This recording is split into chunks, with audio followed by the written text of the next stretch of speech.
There's a big push for loving yourself into change, self-compassion, self-acceptance. What do you make of loving yourself into change versus changing through a place from a place of fear? I think not everyone's. I think a lot of people's journeys should and do start from a fear standpoint, and eventually it gets to a point where you want to do better. Like it eventually gets to a point where it's driven to, for example, I wanted to start in the gym because I hated the way I looked. That's not the reason I go to the gym now. I love going to the gym. I want to better my life. I want to feel good. I want to look good. I want to be healthy, right? So I think starting off, I honestly think it's very healthy to be in an uncomfortable position and actually not enjoy where you're at. Use that motivation to start it, but you can't use that fear factor forever. Otherwise, you're going to hate the gym for the rest of your life, or you're going to hate growing a business, or whatever that future beholds for you. There's only so much of that period that can be driven through fear. Otherwise, you're just going to be negatively self-talking the entire way. You're going to hate everything you do, and there's going to come a time where you just think, fuck this. It's the reason I started this journey is because I knew I'd get to a point where I'm going to love myself, where I'm going to be happy with everything, you know what I mean? And I think you need that initial spark, whether it comes from a breakup, whether it comes from this, whether it comes from being overweight. You know, people put on weight. I feel like there's got to be a bit of I don't like myself now, so I'm going to change. And once you get into that pathway, it'll eventually become it's something you want to do. I don't have to go to the gym. I fucking love the gym. I don't have to post on social media. I love posting on social media, you know what I mean? But maybe when I started, I was like, fuck, I don't want to do this. You know what I mean? So when we transition from fear to love, right? So this fear kickstarts our journey. It ends up being the catalyst for a lot of change. So we start attributing the cause of change to our mindset, which was fear, the constant obsession and worrying about, not being good enough or not being at this finish line. It's this like potent fuel source that we're using. It's unsustainable, but it's all we know for positive change. How do we let go of that and actually embrace more from a place of love? I think only time will tell. Who's to say that might be 6 months into someone's journey, or it might be 4 weeks, you know what I mean? Like, I think time will tell as in there's no set rule book to say if you go to the gym for the next 3 weeks, you're going to love it. I probably went to the gym. I was probably very lucky. From pretty early on, I enjoyed the gym. Some people are 4 months into the gym and still hate going every day. Some people are 2 years into the gym and still hate it. Like, and still use that initial fear to show up every day. So I feel like there's no such thing as a rule book, but again, time will tell. Like you're not going to figure that out until you just keep showing up and doing it. Like you just got to keep showing up. And I truly believe eventually it'll happen. Whether it happens overnight, whether it takes you a year to do so, there's got to be a point in your journey where you start to get motivated by actually wanting to be motivated rather than having to be motivated or having to be disciplined. And because at the end of the day, you start this improvement journey. And again, as much as you're improving, you're actually hating everything you're doing. You hear people like, fuck, I don't want to go to the gym. Eating healthy is so hard. I don't want to do this. I don't want to do that. But there's got to come a point where you go, fuck, I love this. You know what I mean? And I really don't think there's anything that does factor into that apart from time. The more you do something, there's got to be a point. And to be honest, if it doesn't, maybe that pathway is not the right thing for you. I truly believe if it's something that's your passion, there will come a time where you actually enjoy it. You know what I mean?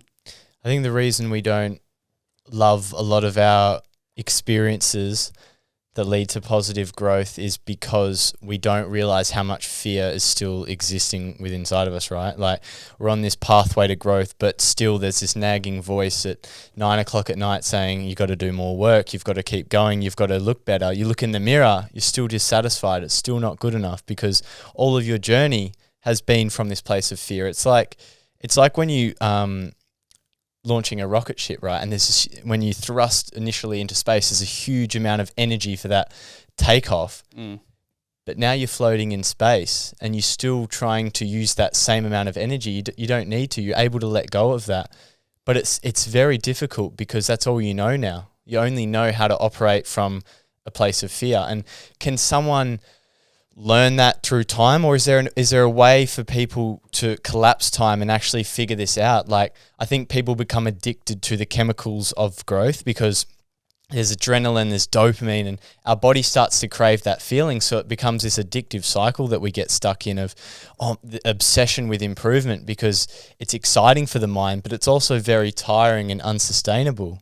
Yeah, 100%. I feel like that's where there's a fine line between negative self-talk and keeping yourself accountable. And I'm still figuring that out. I think everyone still is. There's a point where you go, And I personally, I hate when someone tells me, oh, you're going to overwork, you're going to work too hard and stuff like that, because I'm like, I know myself. I know when I'm being a little bit lazy. I know when I can be doing more. And that's the bad thing about social media.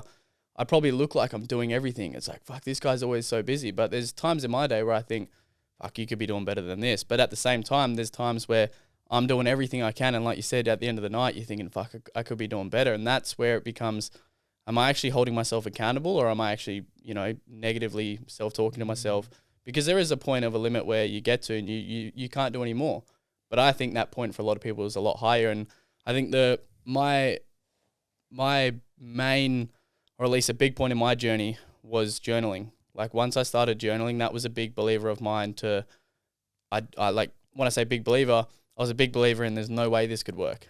Fucking with a pen and paper. And I hated writing in school. Why would I want to go back to a pen and paper? And once I started writing down my goals, you know what I mean? I always used to write down, or I still do, sorry. I write down every day my goals for the day, things I'm grateful for, what worked well yesterday and what can I do better today.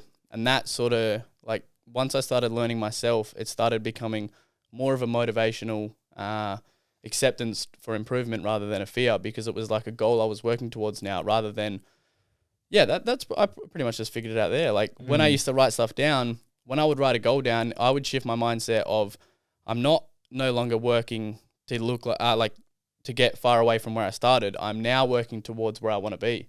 Whereas I was at the start, I was driven by not being that person.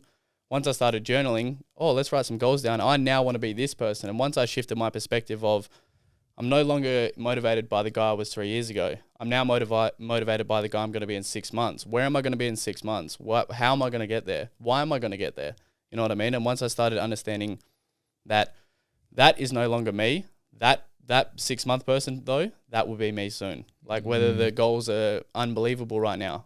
Once I sort of detached that emotion of, I'm not the person I used to be, but I'm going to be the person I want to be soon. Like very fucking soon, I think there's a big push, I said, for people to stop being so hard on themselves, to have more self-compassion. I don't think there's a problem with being hard on yourself as long as you can also celebrate yourself as well. Yep. You know what I mean? Like if you've got a devil on one shoulder, you need a cheerleader on the other to balance it out, or else you're going to be stuck from that place of fear.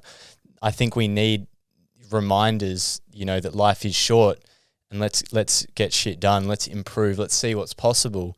But if we're only coming from that place of fear, we're going to condition it into ourselves, that fear of never being good enough and it not being enough. We need to be able to stop and appreciate. And that's where I think journaling and having a solid routine with that is good, to take a pause and see how far you've come. 100%. Like I said, I started off journaling with no structure, just write down whatever I was feeling. And then once I got to a point where I would sort of write down the same things every day. And obviously I started every day with, 3 to 5 things I was grateful for. And like, you start off with you're grateful for your family, your friends and stuff like that. But then once you're a couple weeks or months in, you start just realizing what you're actually grateful for. Like you've obviously got the top tiers that you're always going to be grateful for. But some days, like, man, I'm grateful to go to the gym without, being pain free. Like I'm grateful to whatever it may be. Like the stuff I would write I'm grateful for, you'd be like, how would someone even cheer for that? But I'm such a big believer on, celebrate the big wins, but if you can celebrate the small wins along the way, I'm grateful that yesterday I fucking bench pressed 100 kilos or whatever that may be, whatever that looks like in your own journey. Like you said, I think a lot of people on this, self-improvement journey are always focused on the next big thing. But I know for a fact in my journey, when I started journaling, I could start celebrating what I'm doing right now. Because sometimes even now, like you said before, you're nearly at 30,000 followers. And I'm like, what the fuck? You know what I mean? Like there's still things that I do today where I'm like, you get ahead of yourself on this journey where you stop to actually go, fuck, I just wanted 1,000 followers. You know what I mean? Like you forget where you've actually started. And like exactly like you said, it's so good to, and I personally don't think there's anything better in this world to do than journaling, to accept that. Because before I started journaling, I was never, not that I wasn't very grateful, but I didn't understand what gratitude meant. I didn't understand that even on your shit days, you've still probably got a pretty good life. There's still so many things that you should be grateful for. And I feel like those things that you practice every day, whether it be your family, whether it be the house that you're living in, whether it be the podcast that you've got, there's things that you're going to be grateful for along the way that are going to keep you pushing forward. You know what I mean?